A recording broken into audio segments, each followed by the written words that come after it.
pasi pano taiona moto marongera vanoita wepanyika vanoda kudisi vamwe tioneswe moto dai pasina kupindira kwaishe vechokwadi pasi pano taiona moto marongera vanoita wepanyika vanoda kudisi vamwe tioneswe moto dai pasina kupindira kwaishe. Welcome to this edition of The Situation Right Now, where we discuss all issues that matter. We discuss political, social, and economic issues afflicting Zimbabwe. In this special edition, which is proudly brought to you by Kotrad from Mashingo, in proud partnership with Heart and Soul TV and radio, we are going to be discussing the anthemic issue, corruption in local authorities, lack of accountability and transparency. The Auditor General's report that was produced and presented to Parliament this year exposed massive fissures of corruption that are happening in local authorities. Looking at the aspects of Mashingo Town Council, we also heard that they didn't have proper accounting systems where fuel was being siphoned from the local authority, even for personal businesses. We also heard that while those on the ground, the municipal or police and officers who collect money from flea markets were collecting money in local currency, in foreign currency, in rands, in the United States dollars, but when they submit it finally to the office, they would have converted it somehow magically. It would have become local currency. Now we want to discuss these issues to see how, if any, there has been a response in dealing with these issues of corruption, how we are getting to a space where local authorities, councillors can be trusted, ratepayers can pay their money effectively without fear that it will be abused for personal gain. Now, joining me in studio to discuss these issues are the people who are in charge of local authorities. Now, I have the former Deputy Minister in Local Government, and who is now currently the MDC Alliance Secretary for Local Government. Now, he's the one who's mandated by the MDC Alliance that controls also Mashingo City Council, Harare City Council, Kwekwe City Council, Bulawayo City Council, and other major urban local authorities. We want to hear what they are doing to ensure that they bring transparency and accountability. I'm also joined in studio by leaders in ensuring that issues of corruption are tracked and brought to light, and also there are also leaders in ensuring that corruption stops, that we improve on our corruption ranking. This is the Transparency International Zimbabwe, the training, the research programs manager at Transparency International Zimbabwe. And thank you very much for joining us. Beautiful. Now, thank you very much, Mkoma Cecil, for coming through. Thank you, Blessed. Amazing. You have vast experience in local government. I remember when I started my journalism career in the Midlands, you were then the executive mayor of Gweru, and I would come into your office and we'd have conversations. But there's this issue that continues to crop up, that local authorities or councils have become the hub of corruption. Now, can you just talk to us about this view, this public perception about corruption in local authorities? Thank you very much, Blessed.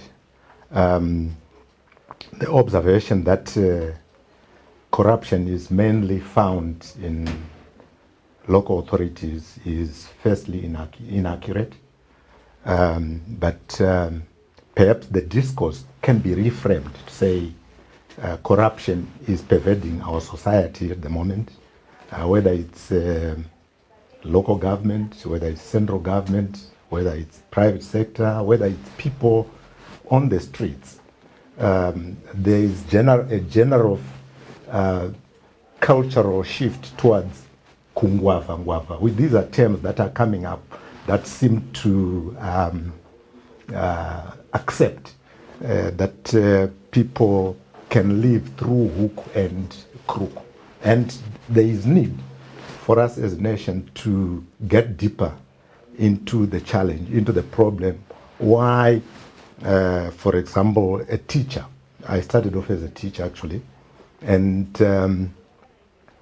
I was happy to live basically on my job as a teacher, but today people they do too many things, and sometimes they end up with their hands in the cookie jar, and that has to be accepted. That there is a general moral decadence in our socio-economic dynamics in the country as a whole, and we want to ask questions as to why it's like that.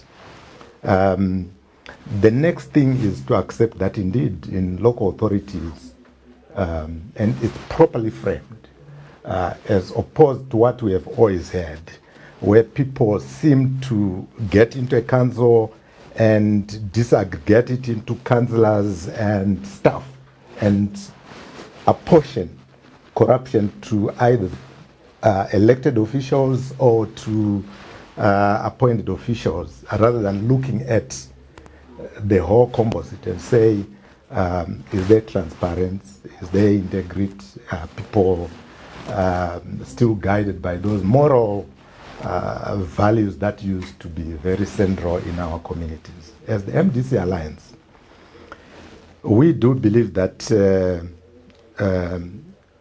in a random sample, in a random normal society, you always get some aberrations, you always get some people that are corrupt, and indeed in our local authorities there are cases of corruption that is pop up here and there. And the answer is not an argument around whether it's there or not. We should be measured on what we do when we find it.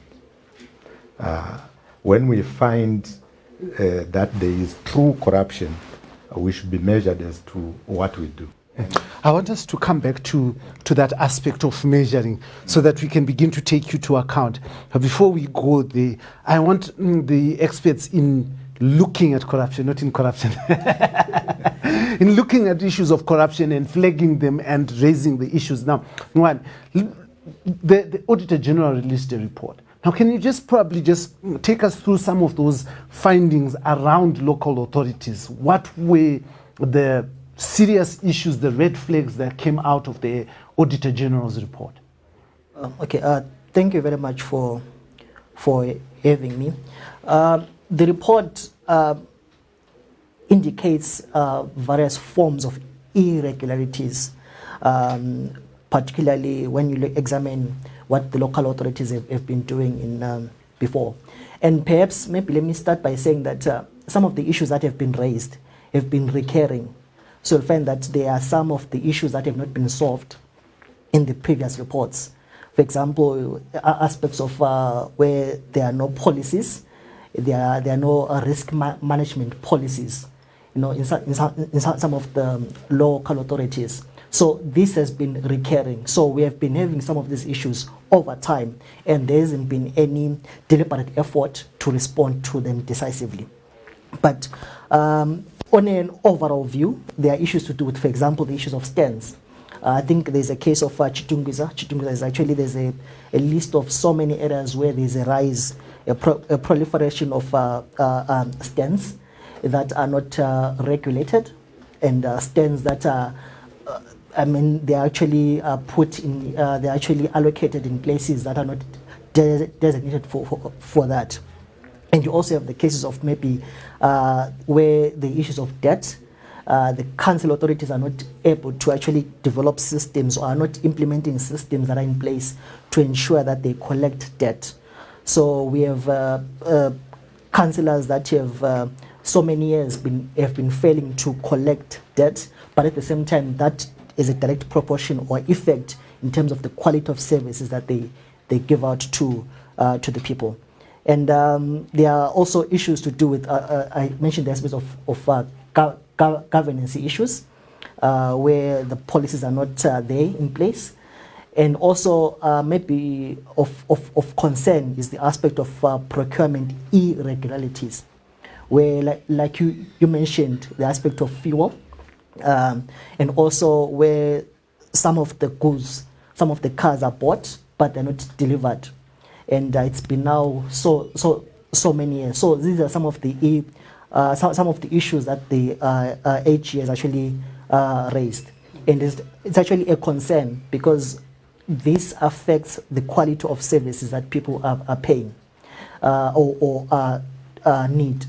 So in the long run, we have people that are paying services to the local authorities, but they're not getting the quality service that they deserve. And I'm sure there are some of the reasons. Maybe you can advise us in terms of why some of these issues are still emerging while they've been raised before. Yeah. So this is where I wanted us to come. You said we measure from how you respond to these issues once they are raised. But here in the Auditor General's report, and as Anne is saying, is that these issues are not new and nothing has been done. In fact, they continue and continue. Why? Well, again, Blessed, you clearly from what my colleague from Transparency is saying, the steep is really not corruption. It's more incompetence. It's more lack of efficiency in the systems. It's more absence of living systems. If you look at the accounting systems in most of these local authorities, when I was mayor myself, they have been using what is called Procurement accounting system. Today, it's completely, it doesn't measure to the exigencies of today, the difficulties of today, the cleverness, the ugly cleverness of today's practitioners. So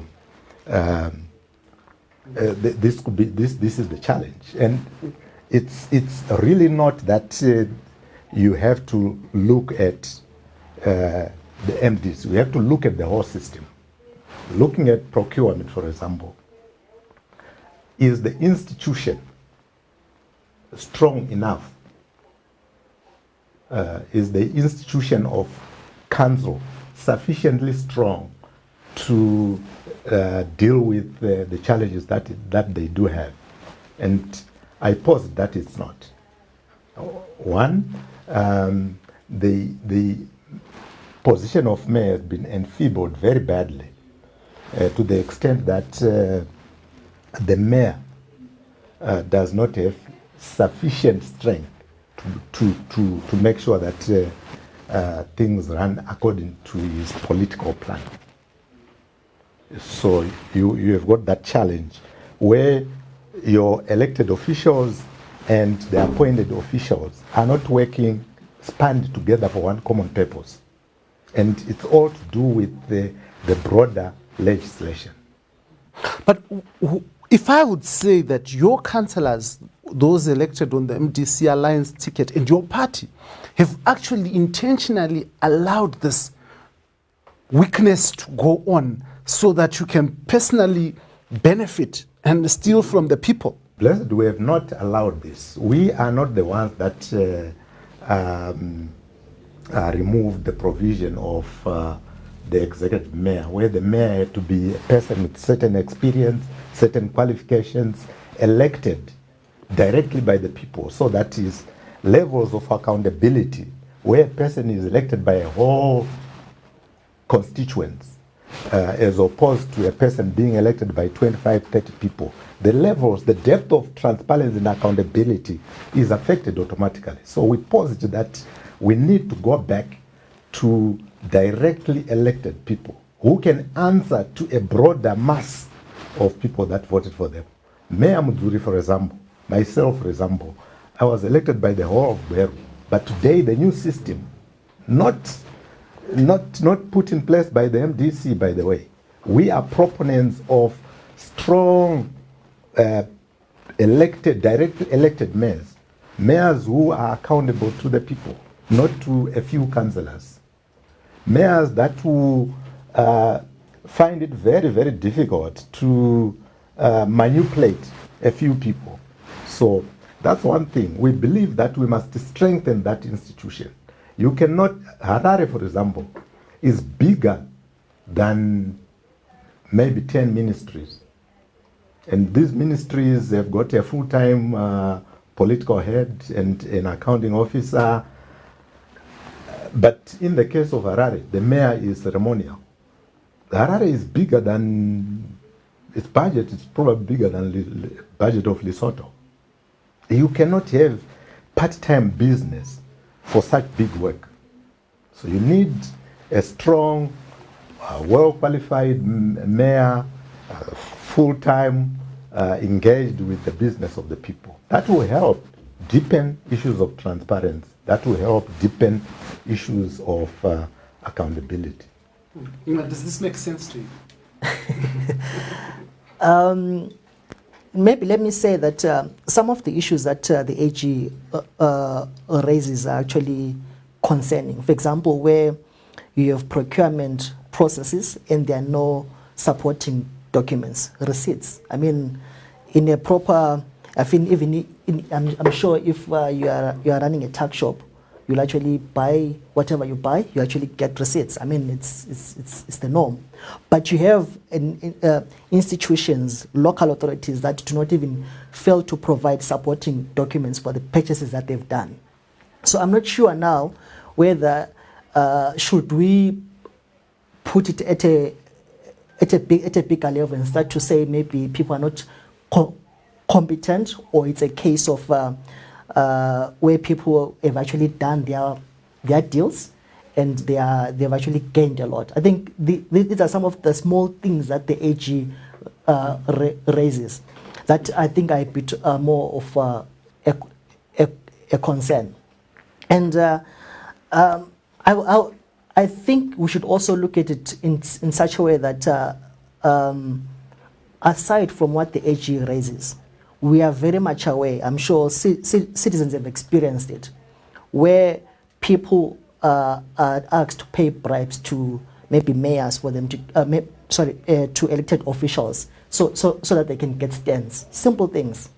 So are we saying, are we ignoring some of the petty levels of corruption that is existing within our societies and try to paint a bigger picture out of it? I think there are some of the things that are actually everyday experiences of corruption, which we need to also interrogate and discuss, because the elected officials need to be accountable even at a local level, at a lower level, despite us talking about how people are doing in the high offices. But let's look at what the elected officials are doing at a very, very local level. How are they interacting with their citizens? Are they accountable?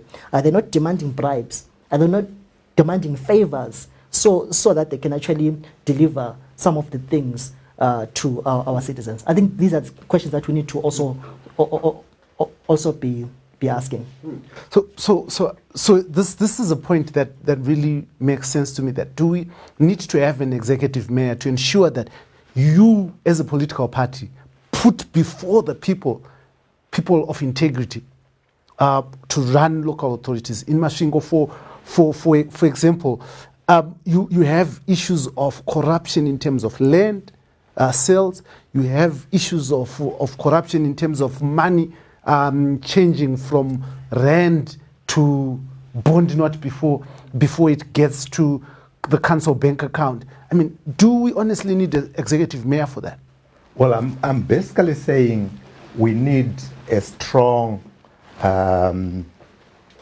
supervisor system. There is no running away from that. If you weaken the institutions and the supervisory systems, you are bound to end up with things that you call petty corruption. But let's also look at the framework around procurement. I'm sure most of us are unaware that councillors are not involved at all in procurement processes. During my time, we used to have what we called a procurement board within council, which was composed of 7 or so councillors. And these are the guys who would look at what the staff is doing, supervise, oversight, sometimes reject certain things that staff would bring forth. But that has been killed. There are no procurement boards anymore in all our councils. So there are procurement committees, which committees are composed just of staff. So your councillors have been enfeebled. Their capacity to supervise, to control, to manage those processes have been taken away. And these procurement boards report elsewhere. They don't even procurement committees. They report elsewhere. They don't report directly to the councillors. So you need to look at strengthening these systems. So what are councillors doing there? With respect to procurement? Yeah, I mean, they don't respect to council business, because I'm thinking council mostly is about procurement, because you're procuring a service that you then give to people. No. They don't procure. They don't take buying decisions. They make general policy to say, look, we will need to spend effort on roads, for example, and this is our budget. And then the purchasing, which is where the corruption is done by officials who don't report to their councillors. And as I'm saying it to you, during our time, we actually had local control on the procurement processes. So you need strong institutions. You need strong systems for us to make sure that corruption is nipped in the bud. If it's nyeke, then people do as they feel, and this is what you see now. Since the removal of executive mayors, the removal of procurement committees, but look at what happening now. You answered my question. My question is, it appears that your councillors lack integrity. Many have been arrested over allegations of land corruption.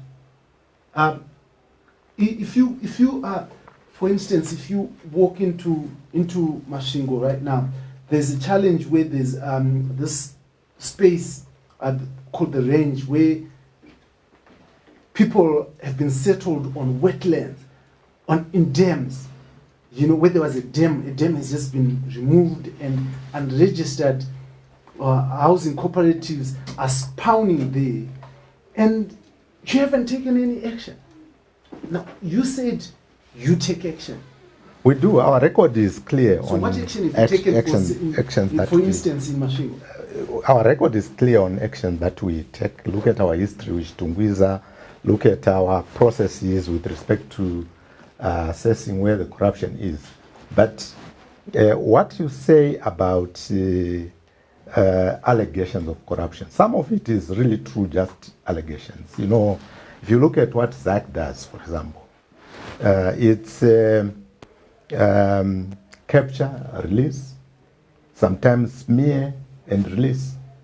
I have not seen a real, tangible, conclusive action on corruption. We've got institutions that should be dealing with that. We've got the police, we've got SAC, we've got all. They have got a real power to be able to do this. But I don't really think that that's what they are doing. Most of it is just to grab, smear, and release. And this is why I'm saying we need fair, strong institutions that work on the basis of the provisions of their mandates, rather than on the basis of manipulative instructions. I don't think you would believe that a mere councillor would be able to take 58 stamps and distribute them and put them in his pocket. How does he do that?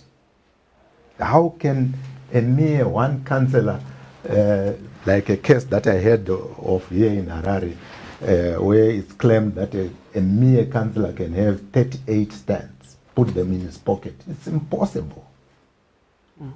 But what challenges for example, because our sponsors, Cotrad partners, Cotrad, work closely with Mashingo councils, and what challenges do you know about Mashingo that you have looked at and want addressed as a political party? Well. I mean, Mashingo, you've just talked about the issues of the range, and let's look at the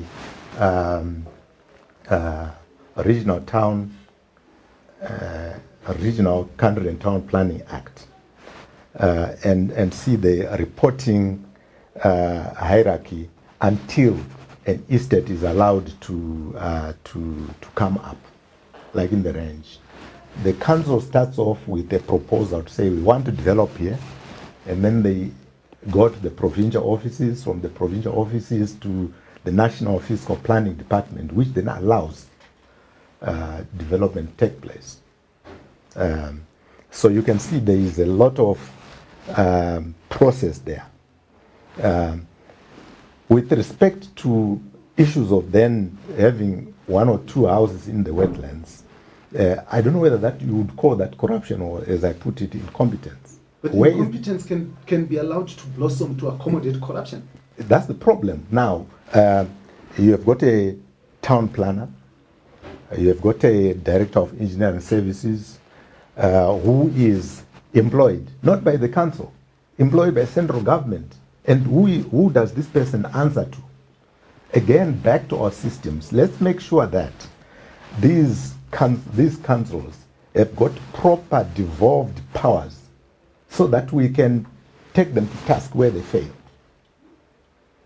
So we need to make sure that we strengthen these, because as long as we allow these labile situations with respect to intra-council relationships, efficiencies will be destroyed. Loopholes are created for opportunists, feeding the appetite for corruption. Do you think that the current systems do not allow us to bring our local authorities to account? Maybe before I answer that, my colleague mentioned the aspect of institutions, which I think it's very important for us to build strong institutions. That's a very given if we are to respond to the complexities of corruption. Also, maybe to add on to that, is that a strong institution needs to be also supported. In this context, we need councillors that play that oversight role, because there are some of the, for example, give an example of the procurement processes that the councillors are not involved, but then they are elected officials. These are the people that we demand answers from, right? Whatever procurement is done, we actually ask our councillors, our executive mayors, to actually respond in terms of what is actually happening. So they actually play a role, councillors play a role in building those strong institutions within the local government. So I think maybe that's the point that I wanted to add. Your question in terms of are there enough frameworks that can respond to corruption within local authorities? Let me start by saying that some of the gaps that the AG has raised in terms of policies, it's an indicative that perhaps we need supporting to strengthen, also to develop policies that respond to some of the unique cases in certain areas, right? For example, where there are some of the local boards that do not have certain policies, town councils that do not have certain policies. So in some instances, I feel there are some policies that are still lacking, the risk management issues and etc. So these need to be put in place. But holistically, Zimbabwe is, I think, a fair enough legislative or legal frameworks to respond to corruption. That has been actually some of the corrupt cases that have been noted. I think we do have enough legislative framework. Obviously, there are some gaps. For example, we would need gaps such as a whistleblower protection to allow citizens to actually blow out the whistle on issues of corruption. So, but there are other supporting supportive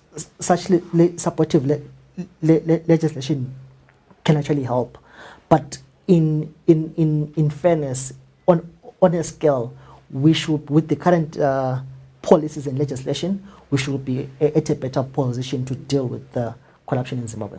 Are you worried about the selection criteria of councillors or people who become councillors, and their ability to then respond to corruption? Well, it's a democratic process. I'm sure every political party has its own democratic process, and I'm sure when citizens participate, that they want blessed to be the councillor. I think we have to take that into consideration and not infringe citizens' wishes. So it's not about getting worried that a certain individual is a councillor, but if there are strong institutions, I'm sure we'll be able to mitigate any forms of fraud, corruption, and misuse of funds. But I want to understand, when we say strong institutions, don't we also need strong people to make strong institutions?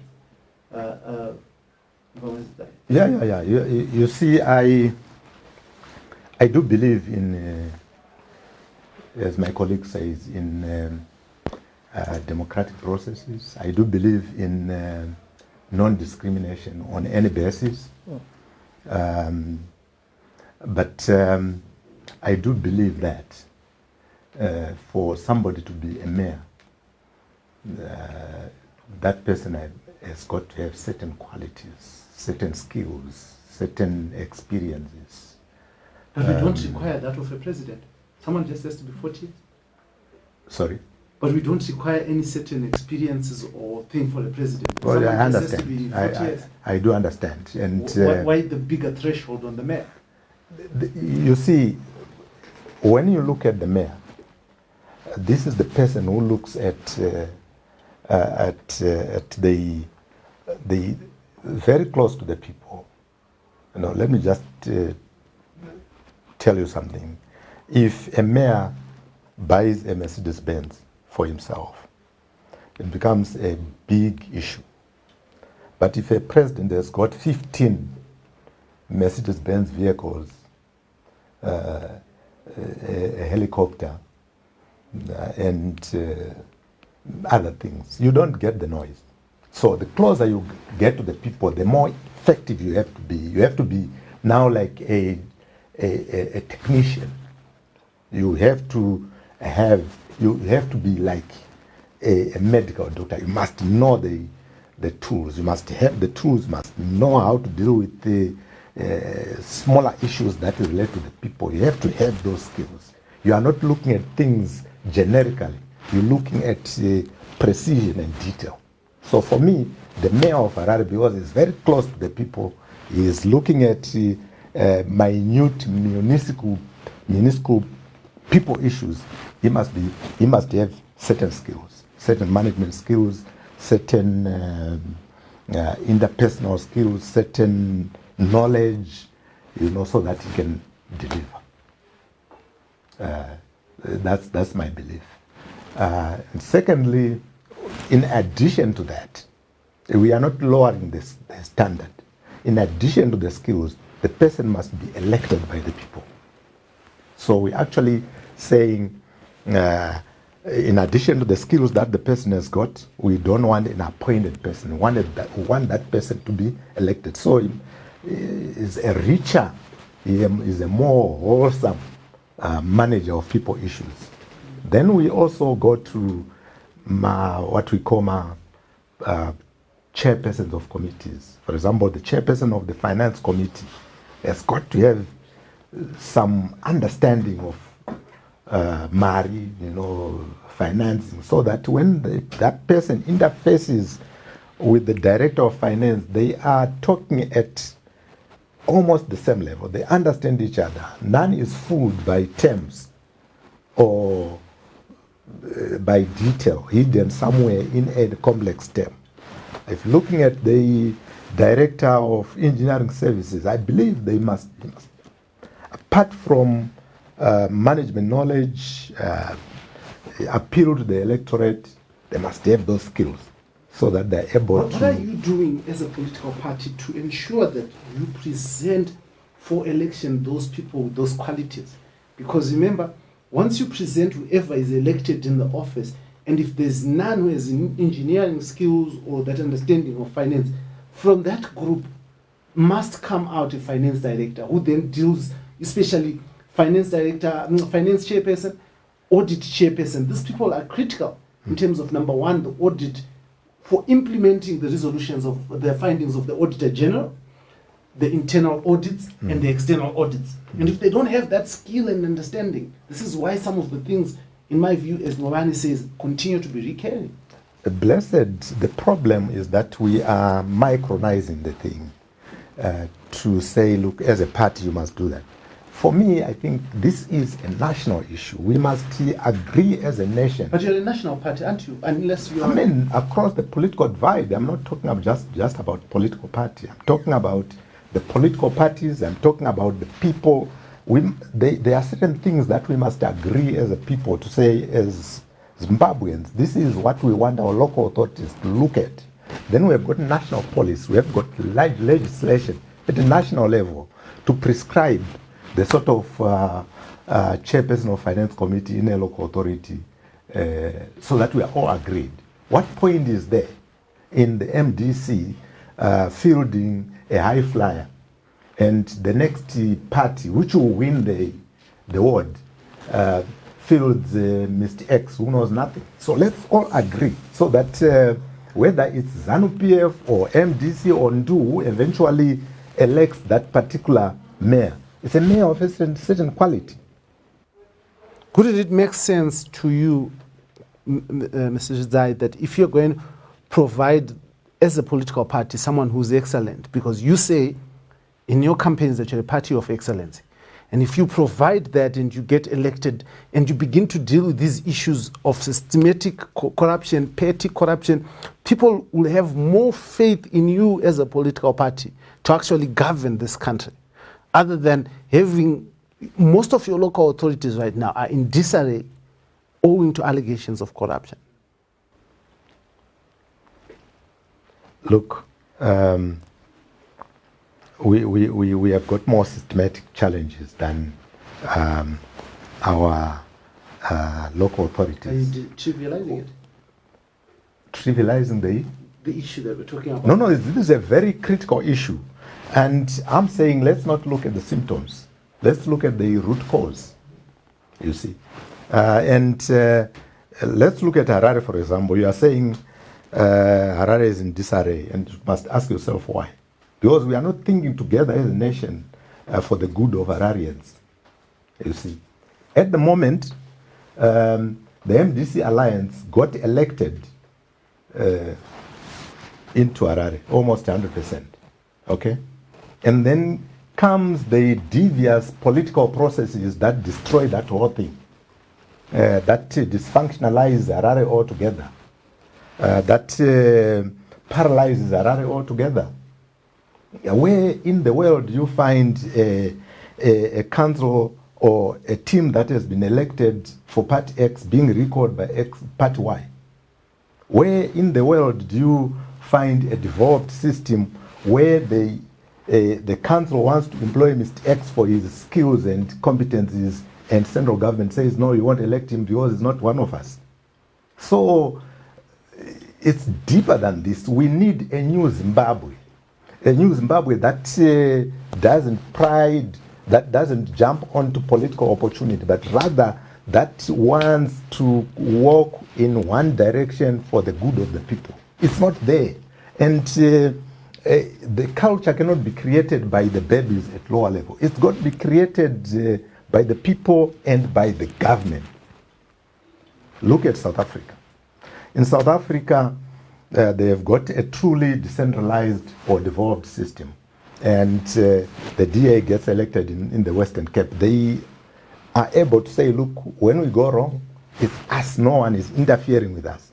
Because there is a formula for sender local fiscal transfers. Hakuna lunzi, because you're an MDC council, you get less. There is no strangulation of revenue streams. There is no yo-yoing of people's resolution. The council makes a resolution, the next day the minister sits and says, no, you won't do it.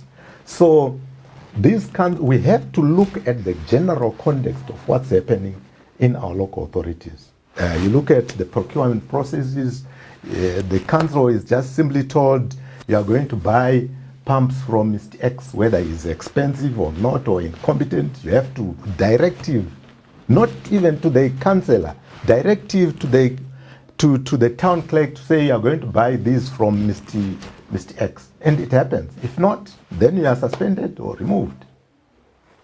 So we have got a very complex situation in Zimbabwe, which we must all sit around and say we don't want this anymore. We want to move in a particular direction. Desist from this political opportunism. You know, the MDC must not perform in Harare so that we probably will get a few votes. It's not good for the people. In your closing remarks, what do you think as Zimbabwe we should do to ensure more effective service delivery and accountability, especially at local authority level, because this is our focus for today's discussion? Okay, we need to deal with corruption. Clearly, we might discuss about other political contestations and so forth, but what is evident is there is corruption within the local authorities. Perhaps I'll indulge you on this one. The Transparency International Zimbabwe recently is finalizing the National Bribe Payers Index, where we wanted to understand the patterns of corruption within all the government departments. And so we would ask, one of the questions that we're asking people, I think over almost 2.5 people were asked. And they were supposed to rate in their own perception or their own experience, which of the government departments do they think is most corrupt. And the local authorities actually came out as the third most selected institution. After what? No, I can't tell. So that so that by the end of the month you will share the report. But I'm just saying for these purposes that out of about 15 or so institutions, the local authorities, people view it as one of the most corrupt institutions, and they actually indicated loads of examples where they've been asked to pay bribe, etc., even to in terms of scans, even to process a plan, etc., and so forth. So these are some of the things that people do experience. So for us to actually really engage and actually ensure that there is effective service delivery, we need to actually create systems and follow through those systems and deal with corruption. And maybe as a parting shot, there's an issue that the AG raised, where that there were some pipes that were bought, and up until when the audit was done, they were not collected, they were not delivered. So my issue is, when such things are being realized, what impact do those issues have in terms of the service delivery? So in a nutshell, there is a relation between high levels of corruption and poor service delivery in our local authorities. So whichever political party is in charge needs to ensure that it actually addresses corruption by building strong systems and institutions and playing a very an oversight role in dealing with the corruption. Thank you. Thank you very much, Ngubane. Your parting shot. I mean, do people of Zimbabwe, people of Masvingo, people in Kwekwe, in Gweru, I mean, are you doing, to ensure that they deposit their faith in elected officials and ensure that their money paid is not going to waste? Well, for me, it's a simple matter. Firstly, if, like it says, that local authorities people are very aware of issues of impropriety on the part of local authorities. It must be like that because they are closest to the people and they live daily with the people, they breathe together, etc. So indeed it must be like that. What we need to do moving forward is to make sure that as the country systems, let's build strong systems, let's believe in the systems, let's desist from politicization of service delivery issues, let's support local authorities in any way that we can, financial, capacity building, coaching, mentorship, shamboking where necessary, rewarding where success is registered, and then we move together. Thank you very much for joining me, my esteemed panelist, Cecil Zai, the Secretary for Local Government in the MDC Alliance and former Deputy Minister in Local Government, and from the Transparency International Zimbabwe, where they look at corruption, red flag it, and raise issues and recommendations on how to best to deal with corruption. As Ngobani says, there is a strong link between high levels of corruption and very poor levels of service delivery. And once we ensure that corruption is gone, we improve the quality of service delivery to the people of Zimbabwe. And it's very worrisome that the index that's coming out says that local authorities who are actually closer to the people are the third most corrupt in this country. Third most corrupt. I'm waiting to find out who's number one and who's number two. But you can hazard a guess. This program was brought to you proudly in partnership with COTRAD, moving with communities, ensuring that communities have a voice in how they are governed, and ensuring that development begins at community level. And also in partnership with Heart and Soul TV and radio, we are the platform for dialogue. We are the alternative voice. We ask the questions that matter. We bring leaders to account to you. And today, in partnership with my friend from TIZ, we were bringing the MDC Alliance, which is in charge of most urban local authorities, to account to you what they are doing with your money. Until next time, thank you for joining us, and thank you for choosing us as your station of choice. I am your host, Dara Blessed Mhlang.